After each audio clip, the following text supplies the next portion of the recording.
Well, welcome back. We are so glad that you are here with us. Clearly, you were either so excited you wanted to come back for the second video, or you're really that bored in quarantine that you just thought, why not? Either way, we're excited that you're here.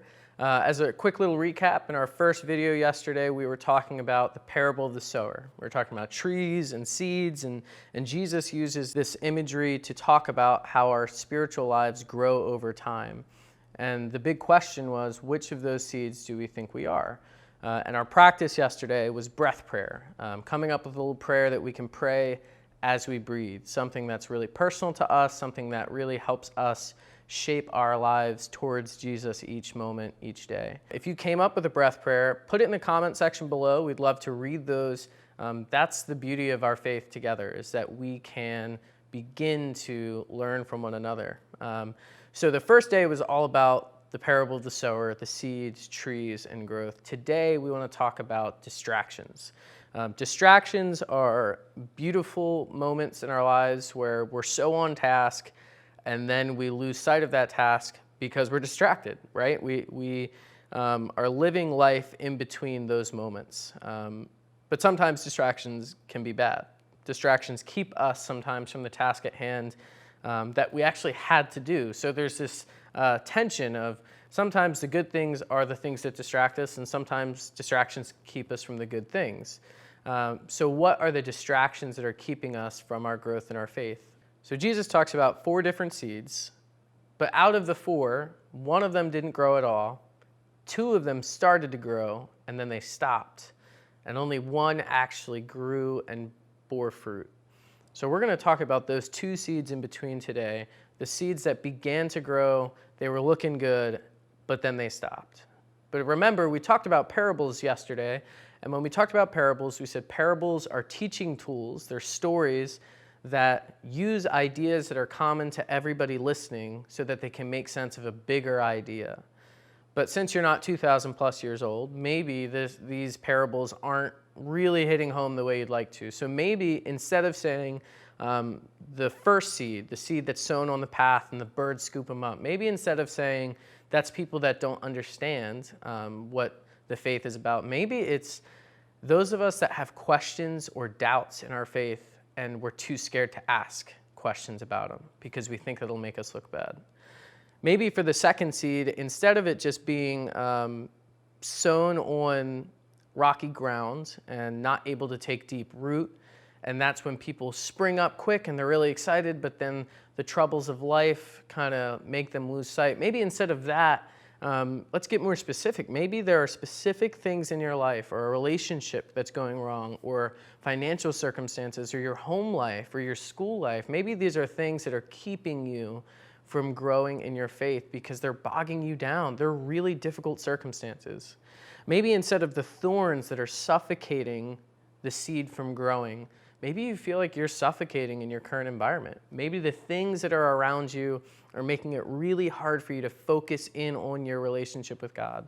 So that's what we want to talk about today. But the reality is that although there can be really negative things that keep us from growing with God, the truth is that a lot of the times the things that distract us from our faith and growing in our faith are not bad things. They're good things.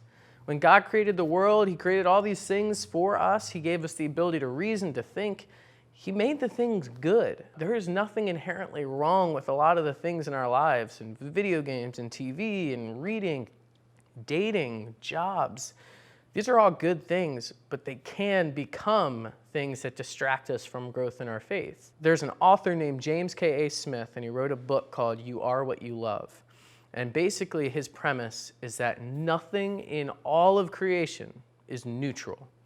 The idea of being neutral is completely false. Everything in the world around us either draws us closer to God or pushes us further from God. And if you think about that long enough, I think it really is true.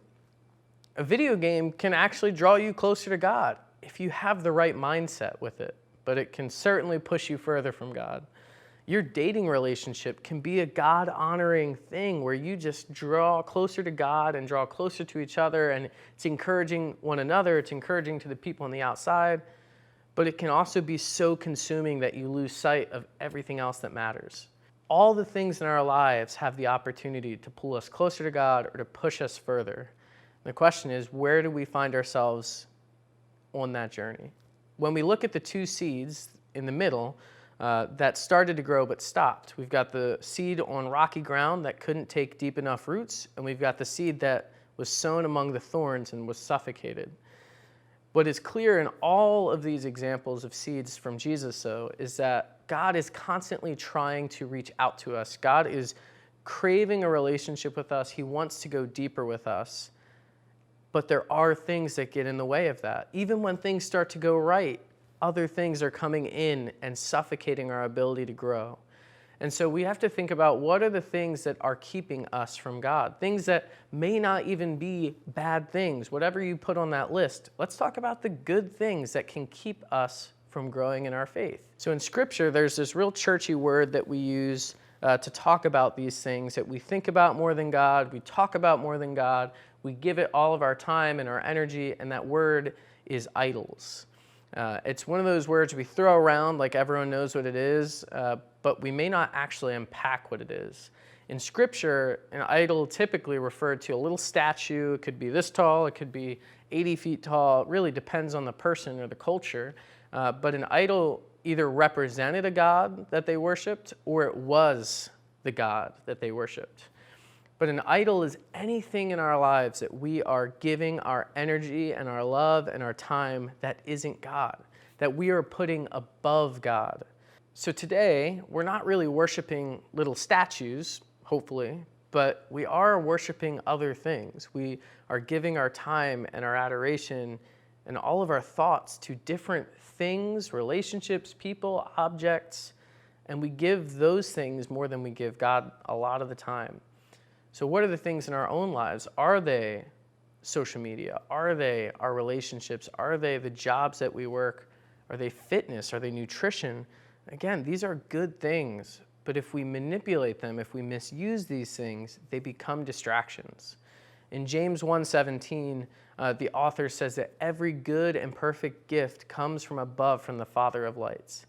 All the things that we're blessed with in this life come from God. They were given to us as blessings. And yet, we take those things and we misuse them. We misprioritize them.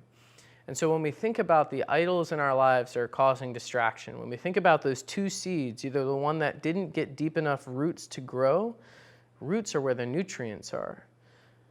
If they're not going deep enough, you're not growing enough, you're not able to, it's just not possible. Or we've got the seed that's getting suffocated from the outside circumstances around it, these thorns. What are the thorns in our lives that are suffocating our ability to grow? And when we think about those different possibilities, what are the things in our own lives that we're missing out on?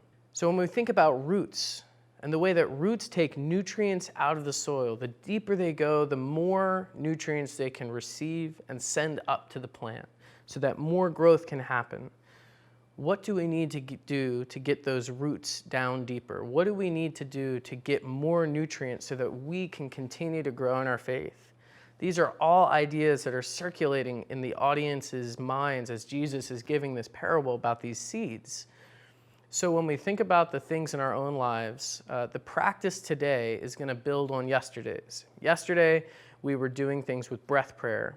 Keep that breath prayer in mind. Remember, it's very personal. It's something that you need right now in your life. But build on that. Today, we're going to think about what are the things that we give most of our time to. Make a list, just real quick, 90 seconds or less, and just write down the big picture stuff in your life that you do on a daily basis. How much time do you spend watching TV? How much time do you spend in prayer? How much time do you spend hanging out with your parents, your family, your friends? Make your list and try to write down how much time you might think that might be, and then pray over that list and think about 3 different questions. 1, where is God already showing up in your life? Where do you already see God interacting with you and you're just like, wow, that's cool? Pray about where do you think God is showing up but you haven't noticed yet? When you look at this schedule and you start to think about, okay, here's what I do most days, here's how much time I spend on TikTok, where could God be talking to me? And then the last question is, Where do you think you need to add more space for God to be talking to you? Now, as you pray through those questions, spend a couple minutes, and then I want you to journal about it. 5 minutes or less, set a timer on your phone or look at the oven, whatever it takes, but set a timer and only journal for 5 minutes. And I want you to just write down whatever answers. It can be bullet points, they can be pictures, whatever it's going to be to help you journal through these ideas. Where do you already see God at work? Where could you see God at work? And where do you need to make time to interact with God in your days? Check back tomorrow and we'll talk more about growth.